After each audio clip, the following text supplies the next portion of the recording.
Last summer, England manager Gareth Southgate sat down with Marcus Rashford and explained that his immediate role for his country would be different to what he had grown used to. It was a polite way of saying Rashford wouldn't be playing. Rashford was hurt but took it well because he is that kind of bigger picture bloke. Nevertheless, it was a telling moment in his career, a sign that the world of football was moving and that he wasn't moving fast enough to keep up with it. Rashford, the Manchester United forward, is not 25 until October, so he is not yet at his peak years. However, faced with that disappointment last year, he was either going to put his foot down hard and find some new gears or accept a new reality.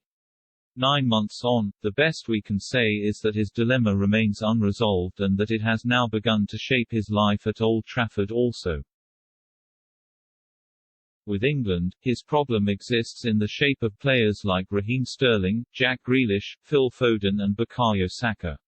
At United it is embodied by Jadon Sancho. The one-player interim manager Ralf Rangnick has improved beyond all measure. More fundamental, though, is the simple issue of whether Rashford has ever been quite as good as many people have thought. Rangnick has been at pains to speak well of him recently.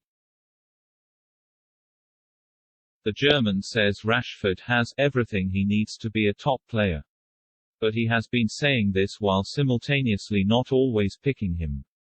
Privately, he is known to feel Rashford flits in and out of games and cannot be relied upon to deliver for 90 minutes.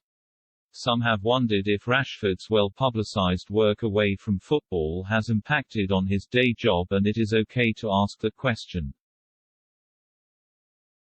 Rashford's previous United manager Ole Gunnar Solskjaer asked it out loud. However, there is no real evidence to support the theory.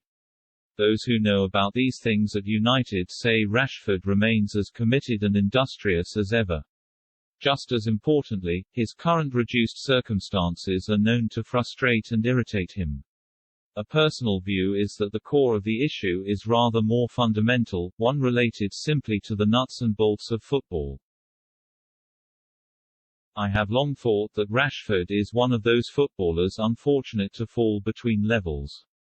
He is more than a good footballer, but is he an exceptional one? I have never been convinced. He is not, for example, a natural finisher. That may sound a little tough when discussing a player who has already achieved so much.